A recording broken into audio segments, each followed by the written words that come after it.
Vous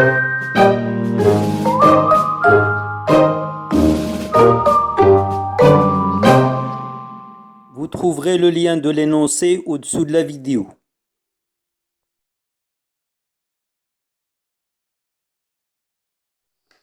Question 1. Écrire les équations des réactions qui peuvent se produire à chaque électrode. Pour répondre à cette question, on doit commencer par faire l'inventaire des espèces chimiques qui sont présentes dans le système. Or, le système il est formé par des solutions aqueuses.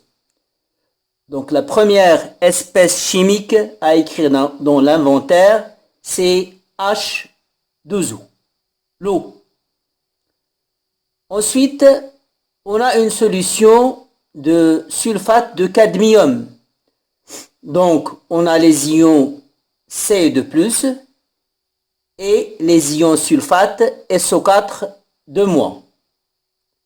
Et on a aussi une solution d'acide sulfurique qui contient des ions H+, des ions hydrogène, et des ions sulfate SO4 2-.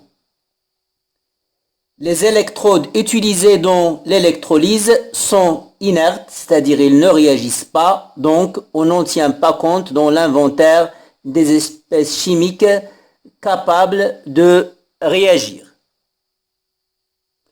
Une fois l'inventaire des espèces chimiques fait, on va classer ces espèces chimiques en oxydants et réducteurs, bien sûr, en cédant des couples redox qui sont dans les données. Donc on va commencer par H2O. H2O, on l'a dans le couple O2H2O. H2O est l'état droite, donc c'est un réducteur. Donc je le classe parmi les réducteurs.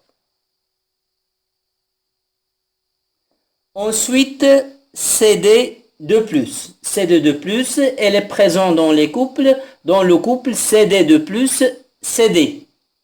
C'est un oxydant.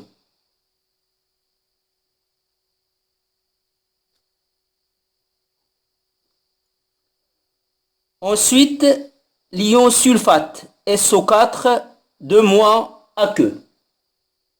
Là, pour l'ion sulfate, on l'a présent, elle est présente dans deux couples redox.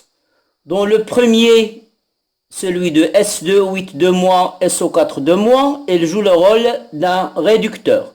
Et dans le second, celui de SO4 2-, SO2, elle joue le rôle d'un oxydant. Donc SO4 2- est classé parmi les oxydants.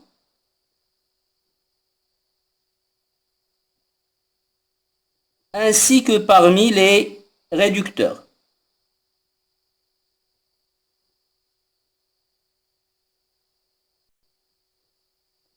Et enfin, on a l'ion hydrogène, H+.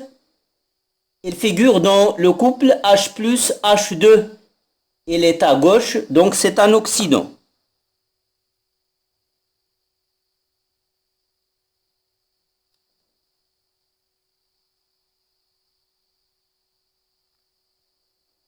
Les transformations possibles au voisinage de l'anode, c'est-à-dire l'électrode connectée au pôle positif du générateur.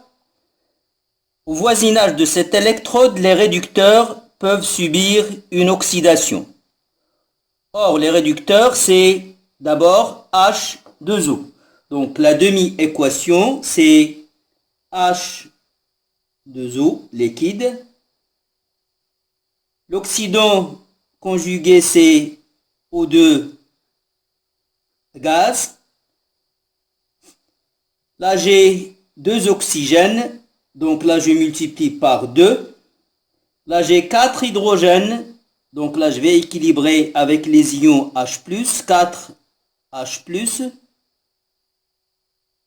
que. Là, j'ai 0 charge.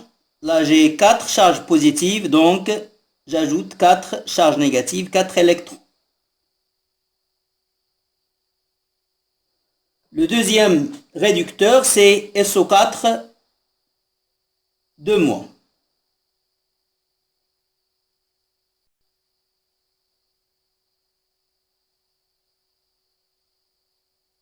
SO4 2- aqueux. L'oxydant conjugué, c'est S2O8 2- aqueux. Pour équilibrer les atomes, là j'ai 2 soufre, 8 oxygène. Donc là je multiplie par 2. Là j'ai 2 fois -2, ça fait 4 charges négatives. Là j'ai 2 charges négatives. Pour équilibrer la charge, j'ajoute 2 charges négatives, c'est-à-dire 2 électrons. Ainsi j'ai les transformations possibles au voisinage de l'anode. Les transformations possibles au voisinage de la cathode, c'est-à-dire l'électrode connectée au pôle négatif du générateur. Au voisinage de cette électrode, les oxydants peuvent subir une réduction. Le premier oxydant dans l'inventaire, c'est Cd2+.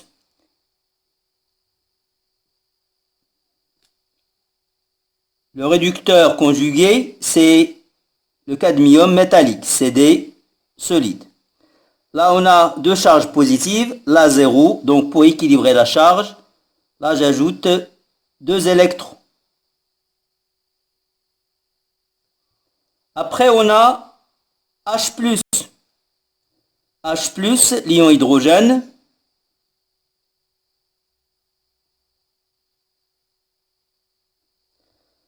Le réducteur conjugué, c'est H2 gaz. Pour équilibrer les atomes, je multiplie par 2. Là, j'ai 2 charges positives. Là, j'ai 0 charge. Donc, pour équilibrer la charge électrique, j'ajoute ici 2 électrons.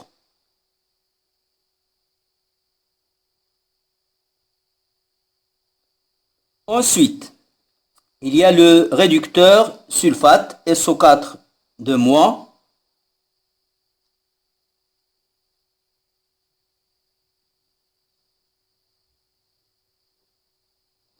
SO4 2-. Le réducteur conjugué, c'est le dioxyde de soufre, SO2, qui est un gaz.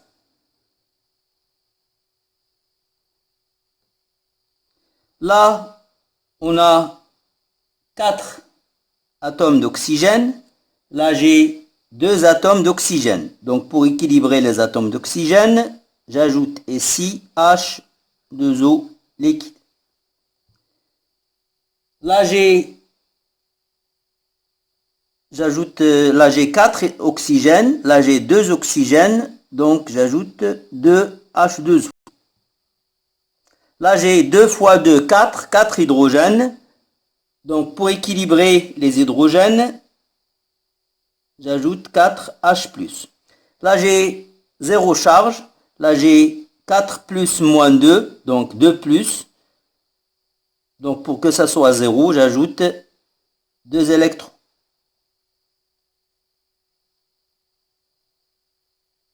Mais cet ion, il est peu probable qu'il réagisse au voisinage de la cathode puisqu'il porte une charge négative et du coup, il est attiré vers l'anode dans le sens conventionnel du courant. La deuxième question. Lors de cette électrolyse, on observe la formation d'un dépôt métallique à la cathode et la formation d'un gaz à l'anode. Quels sont les produits formés? Écrire l'équation de la réaction qui a lieu. Au voisinage de la cathode, quel est le métal susceptible de se former? C'est le cadmium. Donc le métal formé, c'est le cadmium. Au voisinage de l'anode, quel est le gaz qui peut se dégager? C'est le dioxygène O2. Pour écrire l'équation de la réaction qui a lieu. On écrit les deux demi-équations établies précédemment, la première, la deuxième.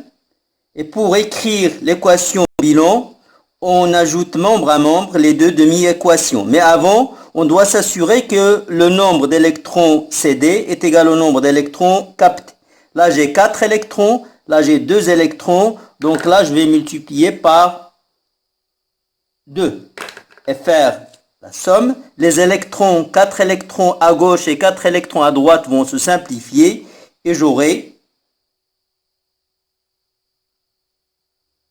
C2 de plus à que, fois 2, plus 2 H2O liquide, donne CD 2CD solide, plus O2 gaz, plus 4H plus AQ.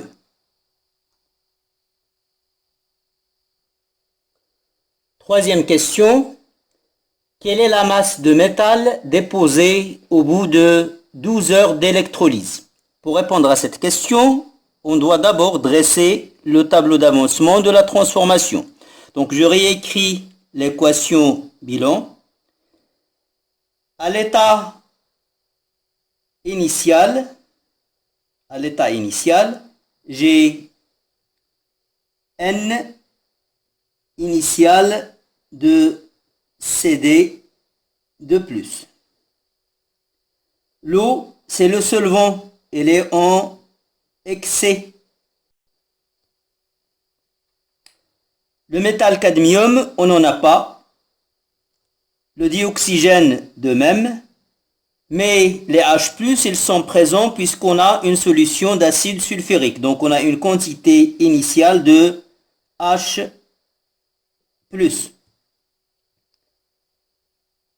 Après un certain temps, lorsque l'avancement est X, là j'aurai NiCd de plus, moins, coefficient stoichiométrique c'est 2, donc moins 2x. Là c'est excès, et là c'est 2x. Là c'est 1, donc là c'est x, et là c'est NiH plus 4x. Et à l'état final, moins 2xf, 2xf, xf, NiH plus 4xf. Et là, je réserve une colonne pour la quantité de matière d'électrons échangés. Or, avant de simplifier, j'ai simplifié 4 électrons à gauche et 4 électrons à droite. Donc là, c'est 4x.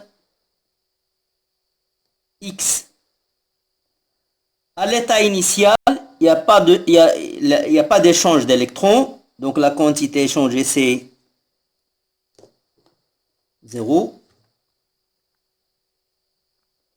La dernière colonne, elle est réservée pour décrire les quantités, l'évolution de la quantité de matière des électrons échangés lors de l'électrolyse.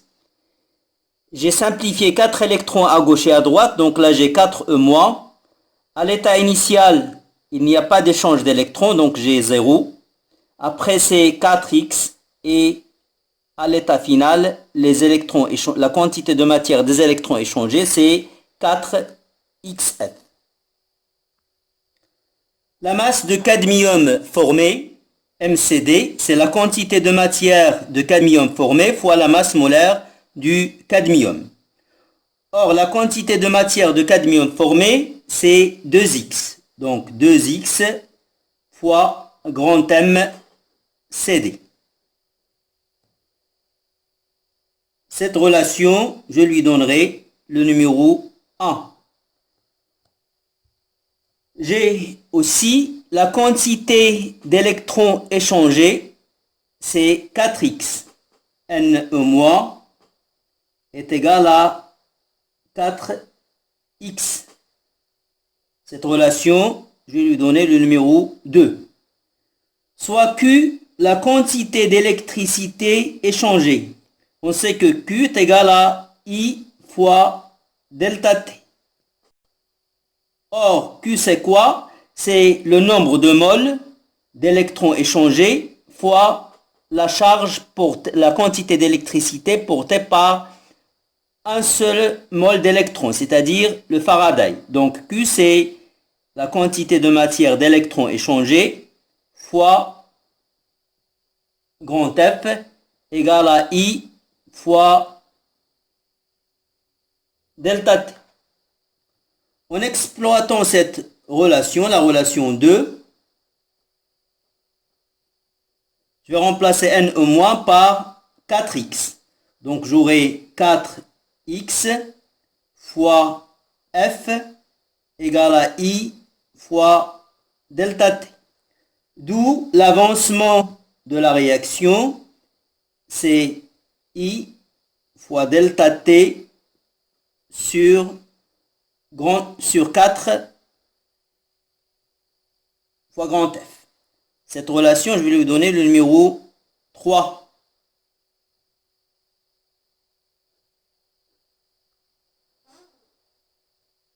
Ensuite, je vais remplacer la relation 3 dans la relation 1. Donc, 1 et 3 impliquent la masse du cadmium, Cd, est égale 2 fois I fois delta T sur 4F. Le 2 va se simplifier, j'aurai 4 delta T sur